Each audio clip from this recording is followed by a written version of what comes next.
Bien, regresamos entonces con Alejandra Laiza, coordinadora de la ONG Red G, y con Álvaro Díaz, gerente de estudios económicos de Comex Perú, con quienes vamos a hablar sobre el acuerdo transpacífico. Alejandra, Álvaro, buenas noches. Gracias por estar con nosotros. Buenas noches, gracias. Bien. Gracias por la invitación. Álvaro, te voy a pedir, por favor, que nos cuentes un poco o nos describas un poco este acuerdo transpacífico. ¿En qué consiste? ¿Cuáles son los países que lo componen? ¿Los montos? Un poco darnos la figura así grande. Encantado.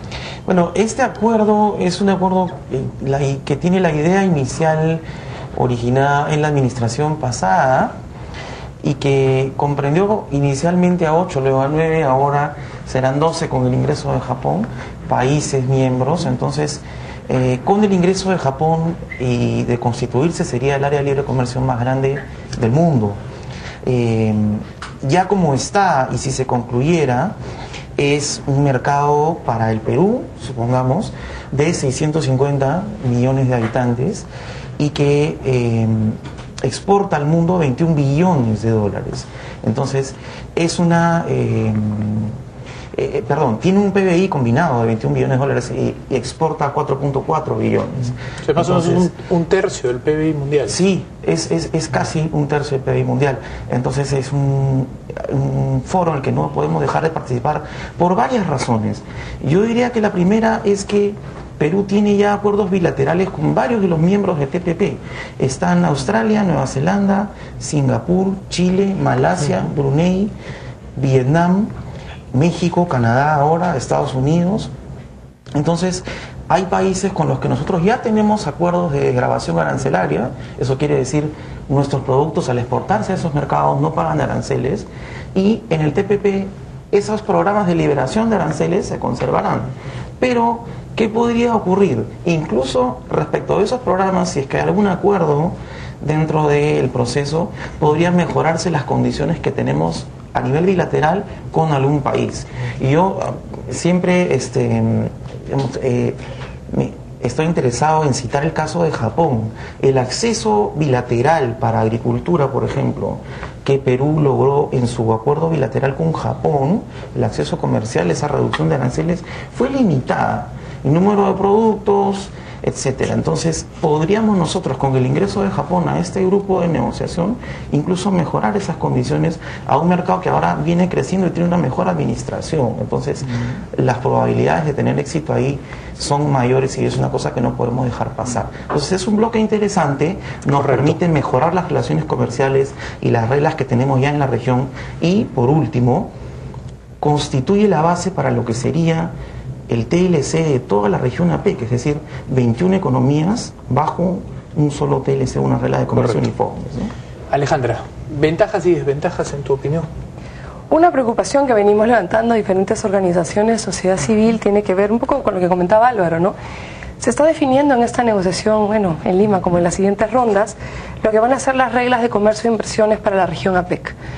Lo que definamos como patrón de comportamiento y de intercambio va a marcar la relación de comercio a futuro en la región más dinámica y sabemos qué importancia tiene eso.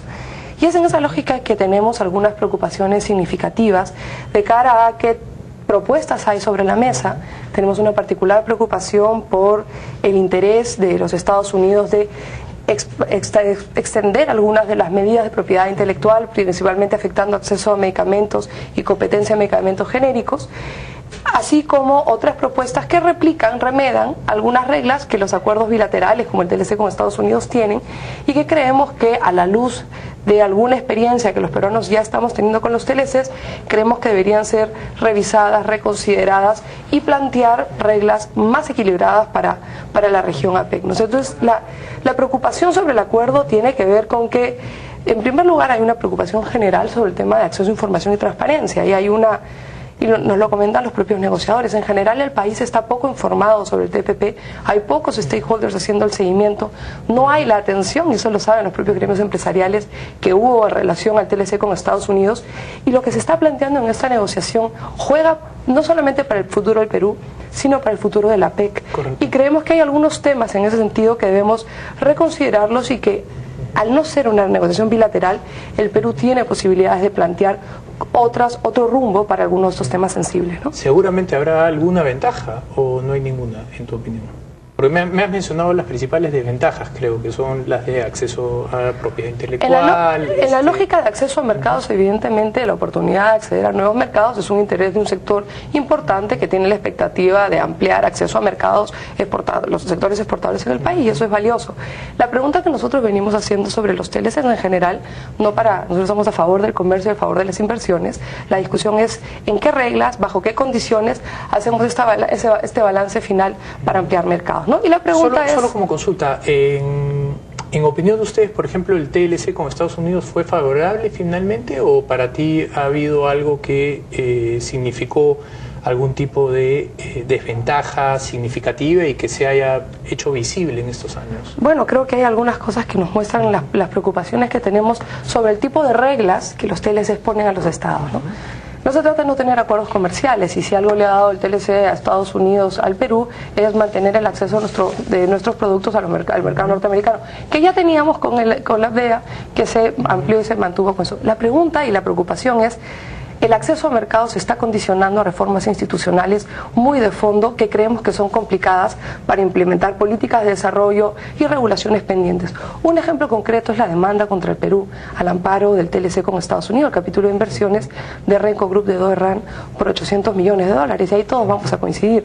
Es una demanda injusta. Sentimos que si hubo un trato especial fue a una empresa a la que se le amplió muchas veces el plan de educación medioambiental, y que en el momento que el gobierno de Alan García dijo vamos a hacer cumplir el capítulo de inversiones tal como se había diseñado, permitió que una empresa con muy malas referencias en Estados Unidos como aquí aprovechara y aprovechara el TLC para evitar la decisión soberana del Estado. Entonces, el problema de este modelo de acuerdos comerciales... Pero ahí, disculpa que te interrumpa, en ese caso, por ejemplo, el Perú va a seguir ese contencioso y lo más probable es que lo ganemos, porque tenemos todo a nuestro favor para probar que es... Ojalá que lo ganemos, es parte de la expectativa, pero la preocupación que tenemos es no solamente llegar a los contenciosos, sino sostenerse en los contenciosos, y el solo hecho de que la amenaza de arbitraje aparezca como una limitación, una presión política para que los estados tomen decisiones o impulsen algunas políticas, ¿no? Hay algunos otros casos que se están advirtiendo como posibles amenazas, ¿no? Bien.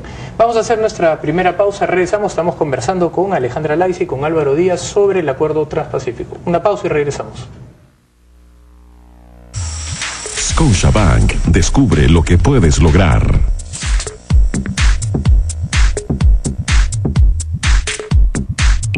Bien, regresamos entonces con Alejandra Laiza y con Álvaro Díaz, estamos conversando sobre el acuerdo transpacífico.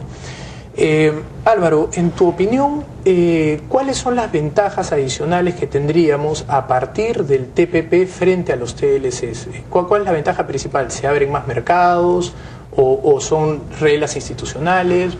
¿Cuáles son los beneficios de participar de este TPP? Parecen ser ambas, ¿no? De hecho son ambas. La primera es institucional, ciertamente, porque permite consolidar un sistema de reglas claras para el comercio, ¿no?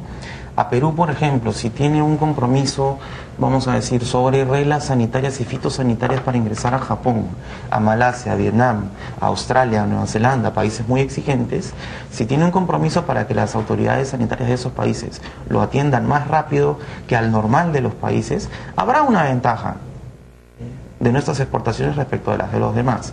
Entonces, Perú está buscando... Y obligará a los productores locales a subir sus estándares. Por cierto, el propio mercado los obliga. La propia exigencia del consumidor de esos mercados lo va a exigir a tener ciertos estándares. Pero aún cumpliéndolos, podría haber ciertas prácticas proteccionistas usando los reglamentos técnicos o sanitarios también en esos países, que por medio de los TLCs se pueden llevar a un sistema de solución de controversias, y decirle, que lo vimos, si mal no recuerdo, con las conchas de abanico y con Francia, ¿no? Ciertamente. Que los franceses pusieron muchas barreras al ingreso. Perú ganó en la OMC el caso de las sardinas, pero también, por ejemplo, tiene herramientas en sus acuerdos bilaterales para quejarse si es que hay una barrera sanitaria o de carácter técnico que no está permitiendo el comercio libre. Sin TLCs no se tiene esa institución y no se tiene el poder de exigirle a la contraparte. Quisiera hacerte una consulta. Cuando se negoció el TLC, una de las cosas que se puso en discusión fue el tema de las patentes de segundo uso y la extensión de pruebas, de datos de prueba, que en algunos casos evidentemente lo que están es tratando de estirar una ventaja, ¿no? La patente de segundo uso básicamente lo que busca es algo que ya está patentado, que ya sabemos cómo funciona y todo, de pronto se le busca una segunda ventaja, o no, algo tipo lo que pasó con el producto sildenafilo, ¿no? Que era un producto primero para el corazón y luego para, otro tipo de funciones. Para que el público lo recuerde claramente, era un producto, un estimulante de riego sanguíneo, pero en las pruebas se descubrió que también le solucionaba la vida a la gente de otra manera, que todos conocemos. Entonces, ese segundo efecto, ese segundo uso... Extendía la vida útil. Sí, extendió la vida útil. Correcto. Y en los Estados Unidos se registró ese segundo uso bajo una patente también de 20 años. Eso es buscarle una ventaja, digamos, no muy estricta en el sentido de lo que se busca a través de la patente. La patente lo que busca es defender a la propiedad intelectual, ¿no? Encontrarle un segundo y pasado mañana un tercero y un cuarto, puedes alargar la patente N años, ¿no? Esa es una opción de los países. La opción del Perú, la opción de los Estados Unidos es sí tener patentes de segundos usos y tiene un acceso a medicamentos bastante bueno por sus sistemas. La opción del Perú es distinta y de hecho está plasmada en el propio Acuerdo de Libre Comercio. O sea, ¿el Perú puede poner una limitación a eso? El Perú ya la puso, es decir, en el acuerdo bilateral que tenemos con Estados Unidos no se aceptaron patentes de segundos usos. No se aceptaron. Entonces, no podría haber esa regla aquí en Perú exigida bajo el acuerdo. Correcto. Es más, nosotros en el TPP no tendría como haber una... Muy probablemente no llegue. Si Perú no lo ha aceptado y no tiene como política comercial en sus siguientes tratados haberlo hecho, es muy improbable que eso ocurra, ¿no? Claro, siempre está la preocupación válida, y yo entiendo la preocupación de Alejandra y de su grupo por los... Porque esto ya no es una protección a un grupo industrial, sino es una protección de algo que es bastante obvio, ¿no? Las empresas también buscan la manera de alargar sus monopolios y esta es una manera de hacerlo, ¿no? Hay toda una teoría sobre por qué proteger los datos de prueba. Muchos argumentan que inclusive en el periodo de prueba se hacen inversiones muy grandes que deberían no ser aprovechadas libremente por alguien al final de la vida de la patente, sino que debería también hacer esa inversión en prueba. Es un tema muy discutible y muy profundo de hablar. Bueno, en todo caso, para ser más rigurosos, podríamos alargar los años de la patente y ponernos de acuerdo en eso, pero la idea esa de buscarle un segundo uso, ¿cuál es tu opinión respecto a eso, Alejandra? Bueno, nosotros tenemos una importante preocupación por el capítulo conocido, porque se ha filtrado o presentado por Estados Unidos en esta negociación. Hay que decir que es una propuesta que Estados Unidos alcanzó hace 2 años a las mesas de negociación y sigue siendo el texto que está ahí. Y recién en esta ronda se está hablando de este tema y nos preocupa el interés, la intención de cerrar en octubre. Es decir, hay un paquete grande de propuestas equivalentes a las que nos alcanzaron el TLC con Estados Unidos, que el Perú no aceptó.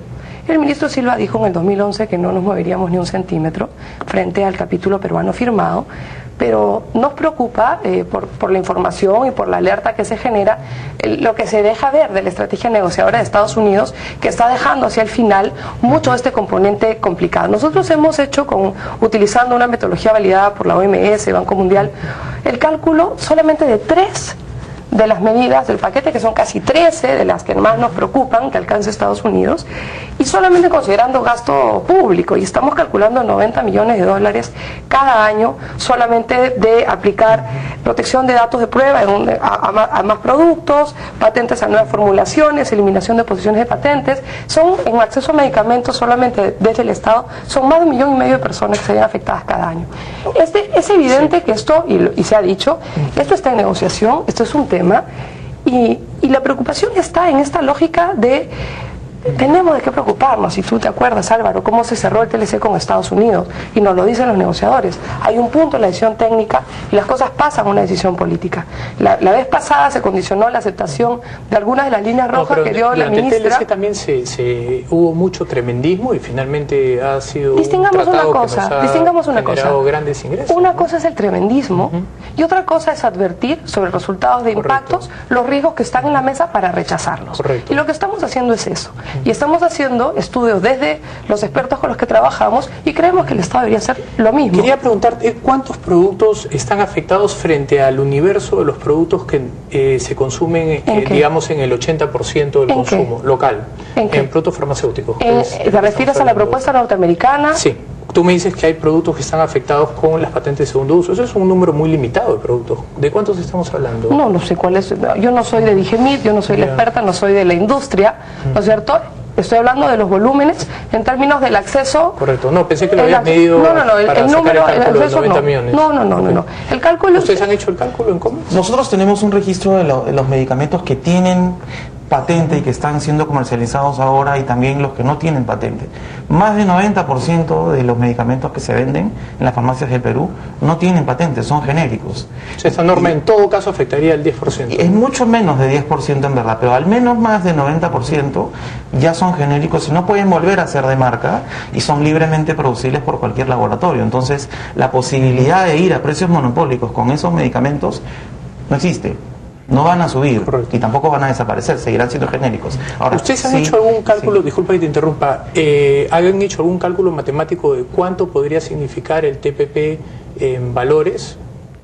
Bueno, más allá del mercado